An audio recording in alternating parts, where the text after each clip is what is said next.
Break के बाद एक बार फिर आपका स्वागत है। अभी हम ब्रेक से पहले ये चर्चा कर रहे थे कि कितने वोटिंग इस बार हुई है 2017 के तुलना में, लेकिन तब भी हमने आपको ये बताया था कि 2017 की तुलना में जो वोटिंग का डेटा अभी हमें मिला था वो 5 बजे तक का डेटा जो हासिल हुआ था। ऐसी संभावना है कि वो डेटा बढ़ सकता है। आगे बढ़ते हैं। देखिए, आज दिन भर जो वोटिंग का नज़ारा था उसके मुताबिक ये आपको हम 6 तस्वीरें दिखा रहे हैं फिर से एक बार, ताकि जो लोग दिन में नहीं देख पाए वो इस तस्वीर को देखें और समझें कि क्या होता है लोकतंत्र में चुनाव का महत्व। तो ये आप देखिए, अब वोट डालते हुए कांग्रेस और बीजेपी के दिग्गज नेताओं की ये तस्वीरें, और इनमें तस्वीरों में आप देखेंगे कि सीएम जयराम ठाकुर और साथ ही केंद्रीय मंत्री अनुराग ठाकुर और बीजेपी के राष्ट्रीय अध्यक्ष जेपी नड्डा जी, और इसके अलावा आप देख सकते हैं कांग्रेस के प्रदेश अध्यक्ष प्रतिभा सिंह को, और शिमला ग्रामीण से कांग्रेस के प्रत्याशी विक्रमादित्य सिंह और पूर्व सीएम प्रेम कुमार धूमल।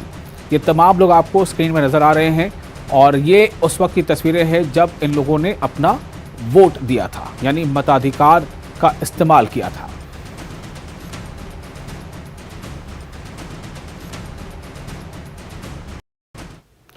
और केंद्रीय मंत्री अनुराग ठाकुर ने दावा किया है कि बीजेपी रिवाज तोड़कर सत्ता में वापसी कर रही है। अनुराग ठाकुर ने हमीरपुर में मतदान किया। उनके साथ उनकी पत्नी शेफाली ठाकुर और पिता प्रेम कुमार धूमल और उनकी माताश्री ने भी वोटिंग की है। वोटिंग के बाद न्यूज 18 से बातचीत में अनुराग ठाकुर ने कहा कि डबल इंजन सरकार के काम की वजह से बीजेपी फिर से सत्ता में वापसी कर रही है।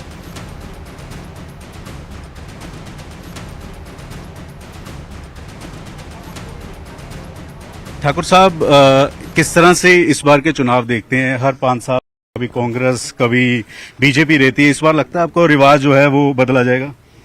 मैं तो यही कहूंगा, जो भारतीय जनता पार्टी ने विकास के और गरीब कल्याण के कार्य किए हैं उसको लेकर जनता वोट भी करेगी और भारतीय जनता पार्टी को फिर अवसर देगी सरकार बनाने का। हिमाचल प्रदेश के चुनाव हमेशा प्रेम कुमार धूमल और वीरभद्र की वजह से जाने जाते हैं। दोनों दिग्गज इस बार चुनाव नहीं लड़ रहे। फीके लग रहे हैं आपको, क्योंकि पार्टियां पीछे रह जाती हैं, उनके नाम आगे चले जाते थे? निश्चित तौर पर लगातार 30 वर्षों तक लोगों ने एक गर्माहट वाली राजनीति को देखा है। वो थोड़ा इस बार आपको वैक्यूम नजर आएगा, अभाव नजर आएगा, लेकिन कोई भी स्थायी नहीं होता है।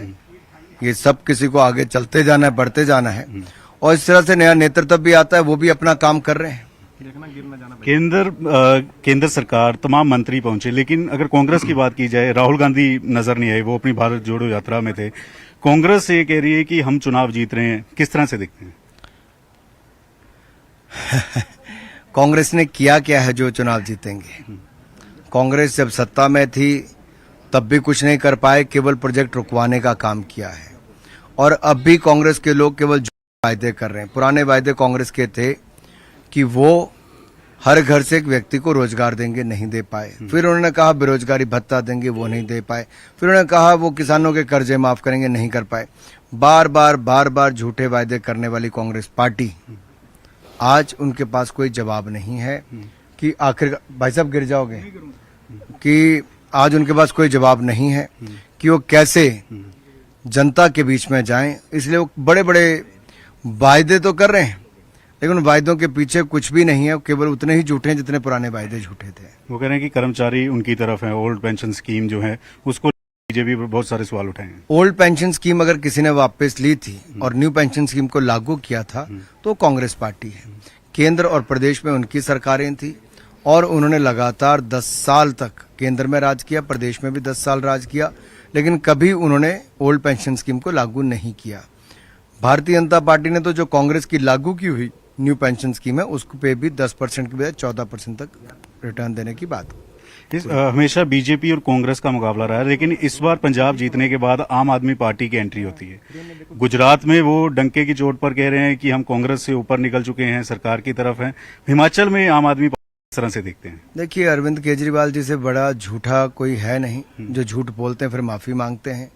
कई मुकदमे झेल चुके हैं, भ्रष्टाचार में भयंकर रूप से डूबे हुए हैं, और ये तो कहते थे उत्तराखंड उत्तर प्रदेश में भी कि वो सरकार बनाएंगे, खाता नहीं खोल पाए, जमानतें जब्त हो गई। यहाँ निश्चित तौर पर डबल इंजन सरकार के कार्य सबको दिखते हैं। एम्स पीजीआई से लेकर IIT, triple IT, IIM, hydro engineering college, central university से लेके एम्स, और ये सब 4 लेन से लेकर railway line, Vande Bharat express, सबको नजर आती है कि काम किसने किया, भारतीय जनता पार्टी ने किया है, डबल इंजन की सरकार ने किया। धन्यवाद। तो केंद्रीय मंत्री अनुराग ठाकुर न्यूज 18 पर खास बातचीत करते हुए नजर आए।